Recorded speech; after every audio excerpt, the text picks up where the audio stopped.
July 30, 2024 കഴിഞ്ഞ ദിവസമാണ് ഞാൻ ഈ ഒരു വീഡിയോ സോഷ്യൽ മീഡിയ ഹാൻഡിലിൽ പോസ്റ്റ് ചെയ്തിട്ടുണ്ടായിരുന്നത്. ബ്യൂറോ ഓഫ് സിവിൽ ഏവിയേഷൻ സെക്യൂരിറ്റിയുടെ പുതിയ നിർദ്ദേശം ഇന്നു മുതൽ ജൂലൈ 31 മുതൽ പ്രാബല്യത്തിലാവുന്ന പുതിയ നിർദ്ദേശത്തെക്കുറിച്ചാണ് ആ ഒരു വീഡിയോയിൽ എക്സ്പ്ലെയിൻ ചെയ്തിട്ടുണ്ടായിരുന്നത്. ഞാൻ മാത്രമല്ല, വിവിധ മാധ്യമങ്ങളെല്ലാം തന്നെ ഇക്കാര്യം റിപ്പോർട്ട് ചെയ്തിട്ടുണ്ടായിരുന്നു. ഏതാനും മണിക്കൂറുകൾക്ക് മുൻപ് കൊച്ചിൻ എയർപോർട്ടിന്റെ ഒഫീഷ്യൽ സോഷ്യൽ മീഡിയ ഹാൻഡിലൂടെ അവർ ഒരു ഇൻഫർമേഷൻ നൽകിയിരിക്കുകയാണ്. അതായത് ഈ ഫ്ലൈറ്റ് ടിക്കറ്റിൽ ബാർകോഡ് ഉണ്ടെങ്കിലും ഇല്ലെങ്കിലും നിലവിലുള്ള ചെക്ക് ഇൻ സംവിധാനം തുടരും. ഡിജി യാത്ര രജിസ്ട്രേഷൻ എന്ന് പറയുന്നത് പ്രോസസ്സ് ഈസിയാക്കാൻ വേണ്ടി മാത്രമുള്ളതാണ്. ഇതൊന്നും മാൻഡേറ്ററി അല്ല.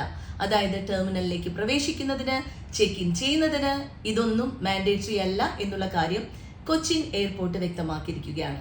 പുതിയൊരു അപ്ഡേറ്റ് വന്ന സ്ഥിതിക്ക് ഞാൻ എൻ്റെ കഴിഞ്ഞ വീഡിയോ ഡിലീറ്റ് ചെയ്യുകയാണ്. പുതിയ ഇൻഫർമേഷൻ നിങ്ങളിലേക്ക് എത്തിക്കുകയാണ്.